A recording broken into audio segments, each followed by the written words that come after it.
નમસ્કાર મિત્રો, લવજીભાઈ વૈદ બોલું છું। હવે આજે એક વિડીયો તમારા સમક્ષ રજૂ કરું છું કે આ તકલીફ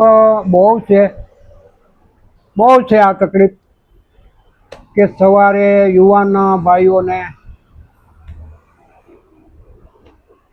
25 વર્ષથી 20 વર્ષથી ઉંમરના ભાઈઓને આ તકલીફ છે કે સવારે નાહી ધોઈને બાથરૂમમાંથી બહાર નીકળે ને તૈયાર થાય એટલે નાકમાંથી પાણી મળે પડવા, ટપક ટપક એકદમ ચીકાશ વગરનું પાણી, અને બહુ હાલત ખરાબ થઈ જાય, ટવાલ પણ ભીનો થઈ જાય એટલું પાણી પડે, કાંઈ કામ કરવાની ઈચ્છા ન થાય, બેચેની થઈ જાય, છીકો આવે, સ્વભાવ ચીડિયો થઈ જાય।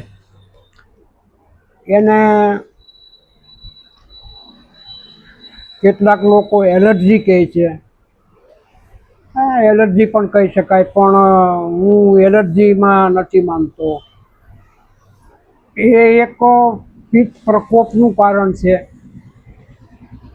ઉજાગરા કરવા, કોઈ સાથે માથાકૂટ કરવી, ક્રોધ કરવો, ગુસ્સો કરવો, બરાબર છે, અતિ ઊંચા સ્વરે ગાવું, અતિ બોલવું, એનાથી આ પ્રોબ્લેમ થાય છે। તો એને માટેનો એક સરળ ઉપાય બતાવું છું। કપૂર કાચલી 20 ગ્રામ લઈ લેવી।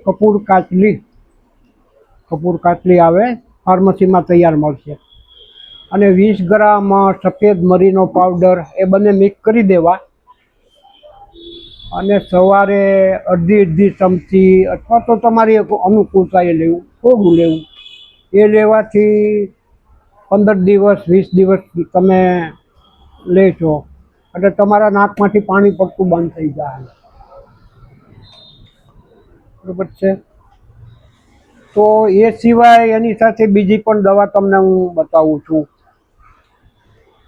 એમાં એક આવે છે જવાહર મોહરા પીસ્ટી, એની સાથે ભેળવી પણ દેવાય, બરાબર।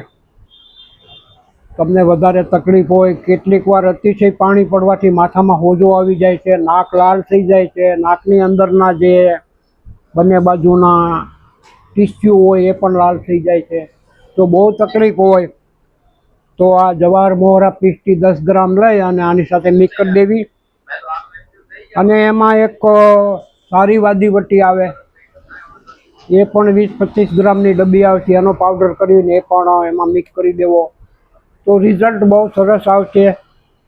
નાકમાં પાણી પડવું, નાકમાં મસા થઈ જવા, એ બધી તકલીફો દૂર થઈ જાય। તો એની સાથે એક બોટલ પણ લખાવું છું, એનું નામ છે પથિયાદી કવાથ।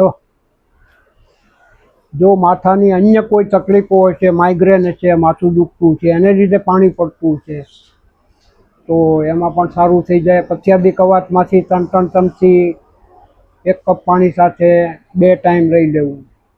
નમસ્કાર મિત્રો।